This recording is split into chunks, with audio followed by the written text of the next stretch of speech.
Fala aí pessoal, agora estamos no stand da Trace com o meu amigo Marco. Falar um pouquinho aí do que a Trace tem trazido no mercado, tendências do LED, que eles são feras aí para montar as placas, produção. Dá geralzinho pra gente aí. Basicamente a Trace nesses últimos 2 anos tem atuado muito na questão da qualidade da luz, né? Então a gente já não fala mais exclusivamente sobre IXC, sobre essas questões mais técnicas, que já é um assunto até bem batido. Então, cada vez mais a gente tem pensado realmente na qualidade e nas especificações das luzes, né, para determinadas aplicações. Então, cresceram aplicações como horticultura, cresceram aplicações como altos IRCs para museus, ou então até multichips para poder fazer diferentes impressões de cor e atingir determinadas cores. Nós temos um LED novo que foi lançado pela Nishia, que é um LED que ele foi deslocado o ponto de azul dele para 405 nanômetros, e com isso você tem uma faixa que consegue atingir a parte molecular intracelular de uma bactéria. Então você consegue, por exemplo, não com a mesma eficiência de uma luz UV, mas você consegue, por exemplo, ter um LED que você pode misturar com a iluminação funcional, iluminação de LED branco, por exemplo, no ambiente, e ao mesmo tempo está matando as bactérias ou então suprimindo a sua reprodução. Então isso é uma novidade muito legal, né, para os dias de hoje, ainda mais depois da Covid, né, nós tivemos aí muitos estudos relacionados à utilização de luz para combate a vírus e bactérias, que nesse caso é uma solução bem interessante para você poder fazer essa mescla, né? Você consegue ter a iluminação funcional e ao mesmo tempo você tem uma iluminação que ajuda nesse combate. Aqui seria sem esse LED de 405 nanômetros, isso. Aqui com ele. Exatamente. Na verdade, eles fizeram em laboratório os testes e em 5 horas eles observaram até 98% de redução do número de bactérias. E depois de 24 horas eles observaram que elas não conseguiram se reproduzir. Então, basicamente, ele consegue fazer o combate, inabilitando a bactéria, e depois combate também a parte de reprodução dela. Então você diminui bastante a incidência de bactéria. Então você pode aplicar para cozinhas, você pode aplicar para hospitais, para escolas, para aeroportos, né, que tem muita circulação de pessoas. Você pode utilizar uma iluminação desse tipo junto com uma iluminação funcional e você ter 2 benefícios de uma vez só. Interessante. Outra solução também que vem surgindo, né, cada vez mais, é a utilização de fato de plantas no ambiente interno, né? Então, apesar de existirem muitos jardins verticais falsos e outras aplicações, a jardinagem oficial mesmo, a jardinagem viva, vem crescendo. E esse LED é um LED que a gente chamou de hortissolis, que é um LED que ele tem o espectro necessário para a manutenção de plantas.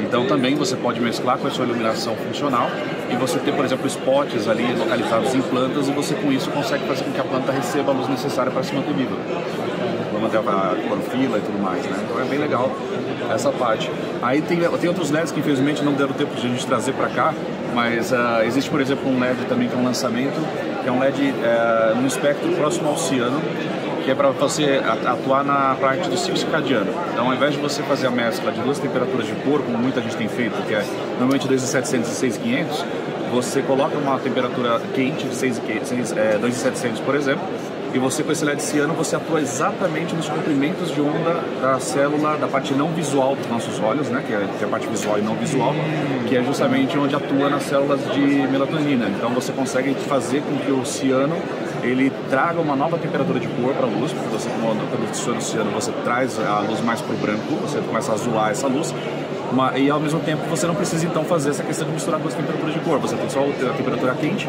e esse LED ciano, e você consegue então fazer temperaturas também de cores frias e ao mesmo tempo fazer essa questão de você ter o ciclo circadiano correto, porque você está mexendo exatamente com os comprimentos de onda da parte do ciclo circadiano. A gente enxerga essa luz, por exemplo, comum, vamos dizer, a base do LED que a gente vem escutando faz um tempo é o Tunnable White, que é o... Você vai lá 2.700, aí você tem a placa mais branca, mistura as duas, tem o neutro. Né? Então a gente tem a mais comum ali você tem o amarelo, neutro e branco, né? O amarelo e o branco e mistura dá um neutro. Nesse caso a gente enxerga também essa troca de cor, mais suave? Você enxerga porque, como a luz, na verdade, ela é aditiva, né? Ela não é subtrativa, então quando você adiciona novos espectros e intensidades, obviamente a cor da luz vai mudar. A grande vantagem é que você está indo de uma luz quente para uma luz fria, né? Só que atuando exatamente no comprimento de onda necessário.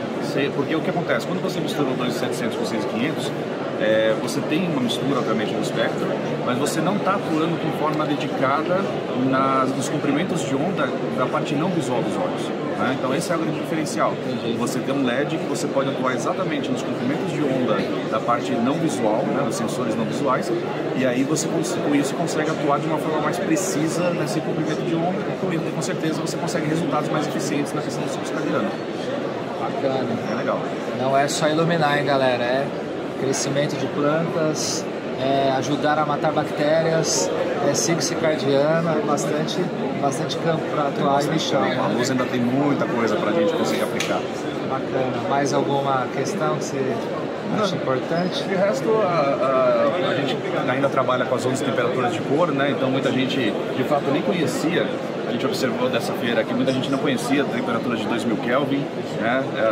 Então, por exemplo, quando a gente fala dos estudos do impacto ambiental das luzes, né? Quando a gente fala dessas luzes necessárias de serem mais baixas para afetar menos o ecossistema, a temperatura de cor também atua diretamente nisso, porque temperaturas mais quentes elas vão ter mais vermelho, né? E o vermelho é uma faixa que os animais e os insetos têm menos impacto.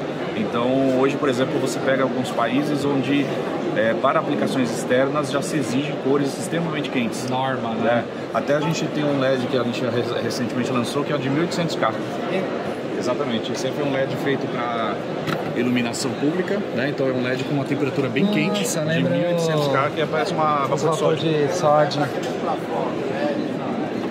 Putz, porque realmente, né, você pega...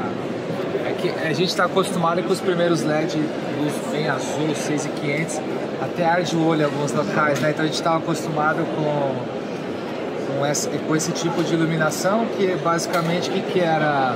Eu sou do tempo das incandescentes, vapor de sódio, mercúrio e tudo mais, né? Então era importante enxergar o carro, né? Exatamente.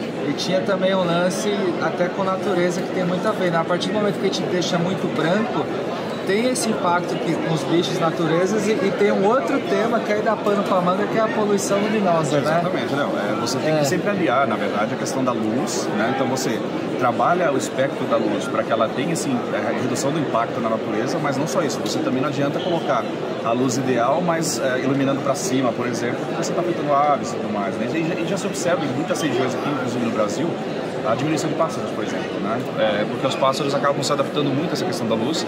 E aí eles tinham o efeito diário deles e à noite com a luz da urbana também.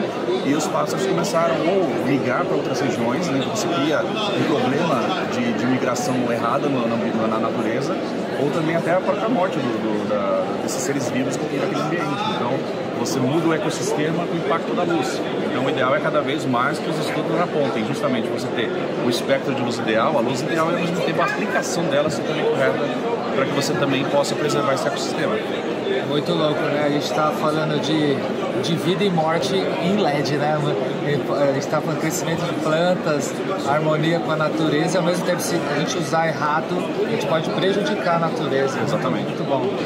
Esclarecimento aí, ó. Bacana. Valeu, Marcos. Eu agradeço. Nada aí novamente. Tamo junto sempre. Tamo junto sempre. Valeu, galera.